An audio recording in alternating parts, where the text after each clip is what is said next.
Olá, estimado estudante. Neste vídeo, quero convidar você a aprender comigo a respeito da física no funcionamento de um ferro de passar roupas. Em especial, nós vamos estudar um componente chamado termostato. O estudo disso envolve dilatação, eletricidade e tudo isso você pode usar para fazer uma boa prova do Exame Nacional do Ensino Médio. Então vem comigo que a gente tem muito a desvendar. Nesta ilustração, eu trago o desenho de um ferro de passar roupas. Mas a ideia básica é que eu vou tentar fazer este ferro transparente. Como assim? Eu vou representar o que existe dentro do ferro de passar roupas para que você entenda o funcionamento deste equipamento. Logo de cara, essa parte aqui de amarelo é aquela parte de plástico do revestimento, onde você segura, coloca as mãos aqui para poder passar a roupa. Aqui você tem o controle, o ajuste da temperatura para este equipamento. É aqui que você vai relacionar se você quer o ferro mais quente ou o ferro numa temperatura mais baixa. Agora, o que eu vou desenhar aqui a partir de agora, inclusive este pedaço aqui do ferro, está relacionado aos componentes elétricos que estão invisíveis para você. Você não vê isso, mas está debaixo dessa carcaça. Vamos ver como é que funciona?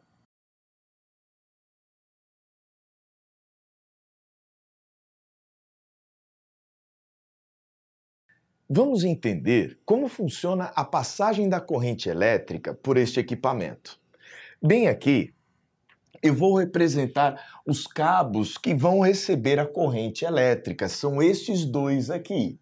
A corrente elétrica, por exemplo, a gente pode dizer que vai entrar por um desses extremos, digamos por aqui, e vai passar por uma resistência elétrica.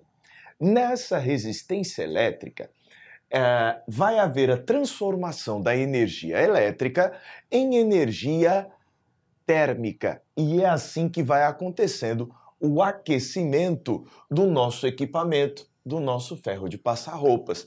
Então a corrente elétrica vem passando aqui pela resistência elétrica, transformando a energia elétrica em energia térmica. Isso vai acontecendo nessa resistência. Talvez você se pergunte por que ela está toda enroladinha? Para aumentar o comprimento do fio, sem precisar o fio ser muito extenso. A gente, às vezes, tem equipamentos em que a resistência elétrica vem enroladinha, né? Para ter uma maior área também de contato com a região que a gente quer aquecer. Então a corrente vem por aqui e retorna, né? Por essa outra parte do circuito, chega bem aqui, existe um contato. A corrente elétrica vai passar por este contato bem aqui e vai sair pelo outro extremo do ferro de passar roupas. Olha o que acontece com a corrente. Então, a corrente, ela é um mero, entre aspas, táxi da energia elétrica. As cargas da corrente elétrica, elas vêm, deixam aqui no nosso sistema a energia elétrica, que aqui ela é convertida em térmica, e depois retornam para a rede elétrica e assim pega mais energia e traz para cá. Então, a transformação de energia acontece aqui. Se você tiver um forninho elétrico, por exemplo, você vai ver que esse forno elétrico ele até fica aquecido ao rubro, ele fica avermelhado à medida em que esquenta. É um fenômeno chamado incandescência. No ferro de passar, nós não vemos isso, porque existe uma grande parte metálica aqui que vai ser utilizada para espalhar a energia térmica por toda a roupa, por toda aquela superfície à medida que você vai passando. Então está escondido toda essa parafernália aí no interior do seu ferro de passar roupas. Agora vem um pequeno detalhe. À medida que a gente vai deixando isso ligado, vai havendo transformação de energia elétrica em energia térmica continuamente. E muitas vezes o ferro de passar roupas poderia atingir temperaturas indesejáveis, temperaturas que você não queria que atingisse. Como fazer o ferro parar de esquentar para que a sua roupa, à medida que você a esteja passando, ela não queime? Foi aí que se viu necessário o uso de um equipamento chamado termostato, presente não só nos ferros de passar roupas, como também em geladeiras, em ar-condicionados. Nos ar-condicionados ainda existem dois tipos de termostato, o analógico, né, o comum, e o digital. Mas a ideia aqui é arrumar um jeito de que quando a temperatura aqui do nosso conjunto atingisse valores indesejáveis, a gente poder cortar a corrente. E é bem aqui que vai funcionar esse conjuntinho aqui.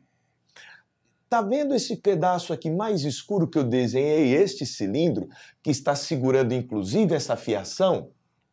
Nele, nós vamos colocar uma lâmina bimetálica.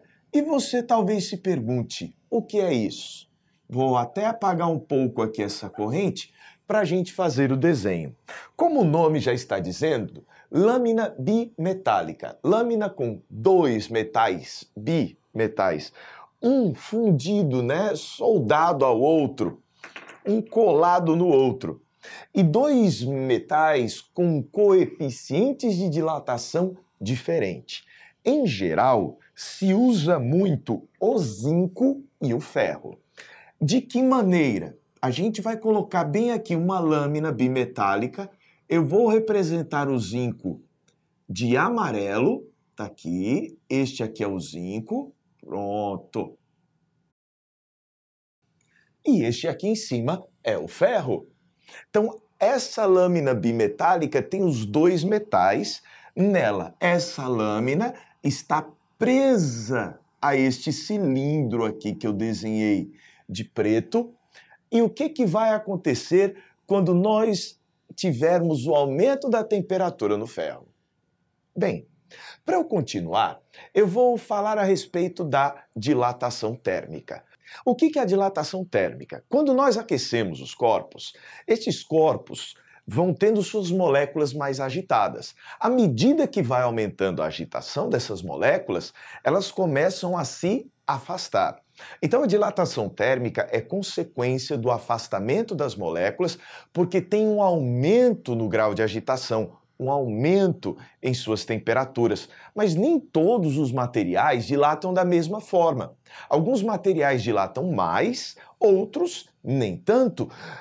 Como assim? Cada material tem uma propriedade chamada coeficiente de dilatação, que a gente, em geral, representa pela letra grega alfa.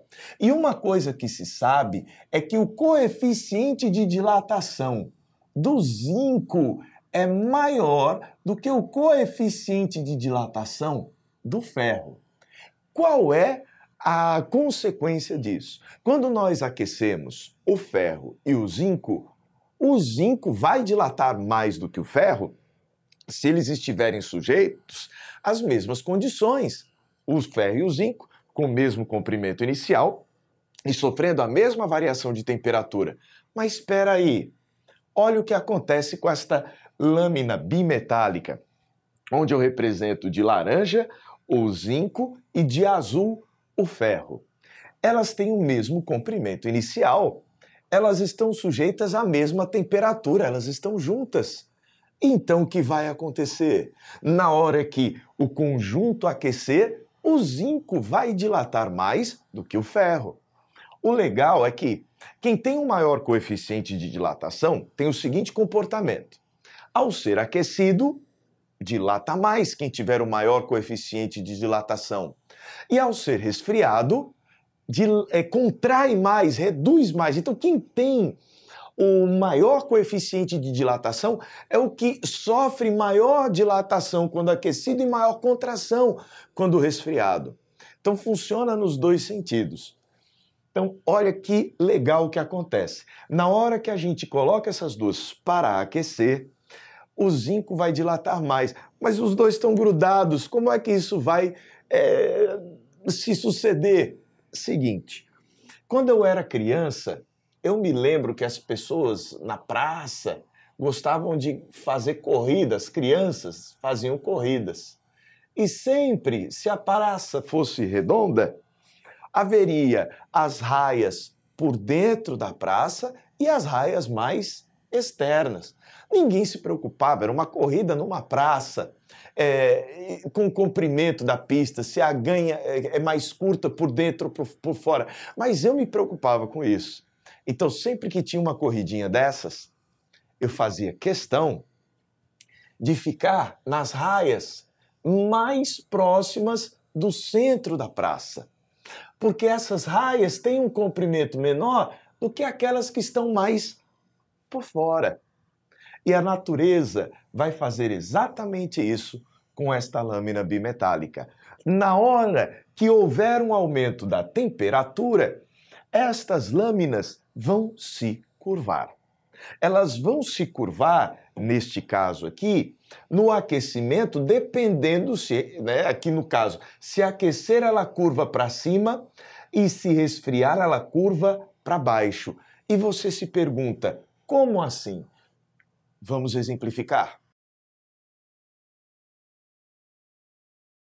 Aquecendo essa peça, como eu havia dito, o zinco vai dilatar mais e assim ele se coloca por fora da curva, que é a região de maior comprimento. Por outro lado, se a gente resfriar esse conjunto, ele vai contrair mais e assim vai se colocar por dentro da curva que tem um comprimento menor. E aí vem aquela história. Qual é a relação disso com o ferro de passar roupas? Na hora que você tem um aumento da temperatura, o ferro começa a esquentar demais, esta lâmina bimetálica vai dilatar e no que vai haver no aquecimento essa dilatação, ela se curva para cima. Você está vendo esse ponto bem aqui de contato? Aliás, temos o ponto de contato aqui elétrico e temos este outro ponto bem aqui. Na hora que houver a dilatação, ele vai ser empurrado para cima. No que ele é empurrado para cima, há perda de contato nessa região. Vamos ver como seria? Olha o que aconteceu. Na hora que houve o aquecimento, esta lâmina bimetálica empurrou aquele suporte para cima. E no que fez este empurrão, tirou o contato que aqui havia.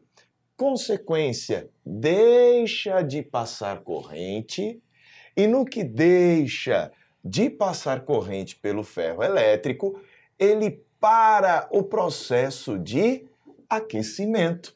Então é aquela hora que o ferro elétrico deixa de funcionar.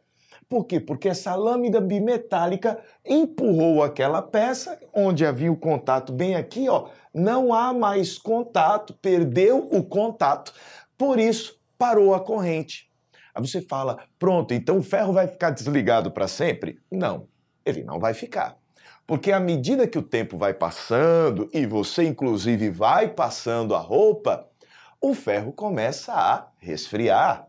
E à medida que vai diminuindo a temperatura aqui no interior do ferro de passar roupas, esta lâmina bimetálica começa a descer. E no que ela desce, a gente tem novamente o contato. E o controlador de temperatura? O que ele faz, esse controle de temperatura aqui? Para você ter uma ideia, se o ferro tiver quente demais, você pode, através desse controle, forçar também o desligamento. Como é que você força o desligamento? Na hora que você gira aqui, aqui seria mais complicado de desenhar, mas não tem problema, eu vou fazer. Existe uma outra peça que empurra esse contato aqui de baixo para baixo, fazendo esse contato desencostar. Então, aqui é onde você tem a regulagem do ponto de contato, também para poder controlar a temperatura. Aí já seria um papo mais complicado e envolver alguns raciocínios diferentes, mas o princípio básico de funcionamento do ferro de passar é esse. A corrente elétrica traz a energia elétrica que dentro do ferro de passar é transformada em energia térmica. Essa transformação de energia faz com que haja o aumento da temperatura do ferro elétrico. O ferro elétrico com grande temperatura acaba provocando uma dilatação de uma lâmina bimetálica que há no interior dele. Esta lâmina bimetálica, ela no que dilata, ela se curva. E neste caso, quando atinge uma temperatura muito grande, que é aquela que você quer limitar, ela vai e empurra uma peça que desfaz o contato elétrico. Sem o contato elétrico, cessa a corrente elétrica, o ferro deixa de fazer essa transformação de energia. Com o passar do tempo, você passando a roupa vai transferindo energia térmica para a roupa e o ferro vai começar a esfriar. Quando o ferro resfria, esta lâmina vai voltando para a posição original e é refeito o contato para que o ferro não fique frio. Aqui, querido estudante, nós terminamos mais uma aula a respeito de física. Se você gostou, deixe o seu joinha, se inscreva no canal, ative as notificações se quiser sempre estar ciente de um novo vídeo. E se você quiser ter um curso com a gente de mecânica, eu preparei o curso Mecânica para o Enem, cujo link está na descrição do vídeo. Te vejo então em uma outra oportunidade. Até lá!